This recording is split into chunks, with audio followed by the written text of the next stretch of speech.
Now be quiet. Okay, so I'm going to talk to you about this book, Talking Dirt by Annie Spiegelman. Sorry. I got it from Organic Gardening magazine. Um, I purchased it or whatnot. It's a really good book. And it's really funny. And I thought I'd read you a little bit of her funniness because it is pretty good. So basically, she has little quirks in here about when she started gardening and before she knew all of the goodness about organic gardening. And basically, she says funny little things like, "May the force always be with you, my sweet kumquats." So, pretty funny. Um, Basically, it's a really good book.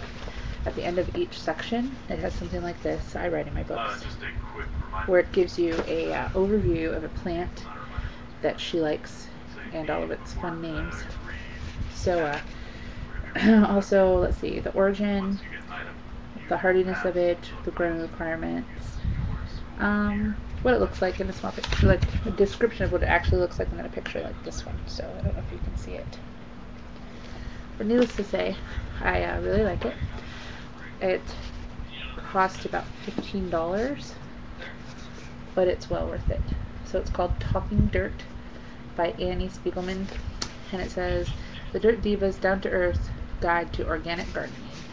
And it's really good and informative, and she also gives you other book recommendations along with tons of websites. Here's a bunch of the websites. Not that you can see those, but there's, looks like 2 pages of web pages, or websites. Also places where you can find out about soil testing.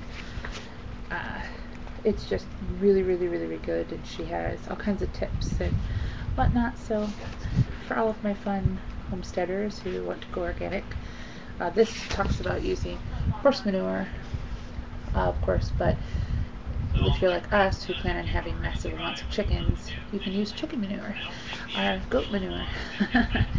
So there's lots of choices.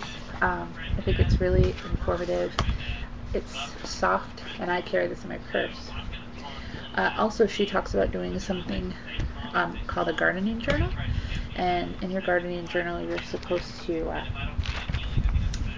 create a what you want your garden to look like a layout. So here is my house, and here's all the land that I want for gardening, raised beds,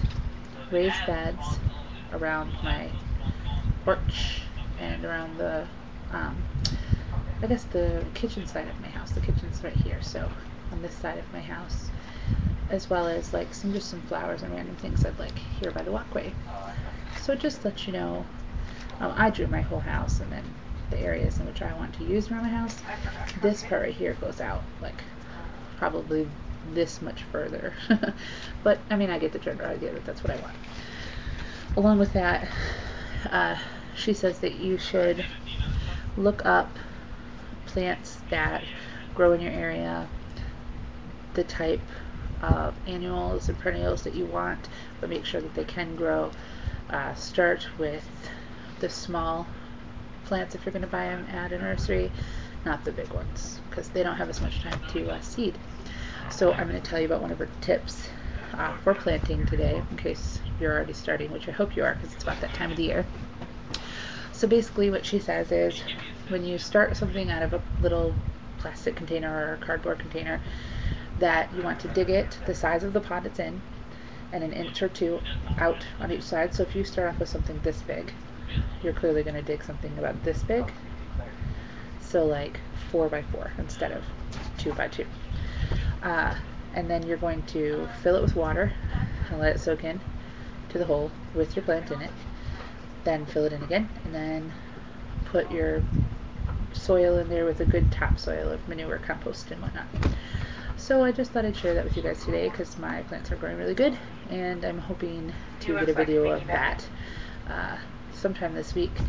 Since this is the first video, I wanted to say again that we're going to start with the planting, since a big part of homesteading is gardening and growing your own edibles. that I wanted to start with a book that helps and assists with that, which is, again, Talking Dirt by Annie Spiegelman, because it's really good and I really, really like it, and I think it's a great tool. And like I say, I highlight right in my book. I have some more in the front here. I'm looking at these names. Here's what she says. Make yourself a garden blueprint. It's pretty awesome. And then you have a better idea of what you're doing. So if you don't know what you're doing, you can always ask people, and there's some more highlighter in a different color. But yeah, so for now it's doing good, and I hope everybody else is doing great. Good luck. Happy homesteading.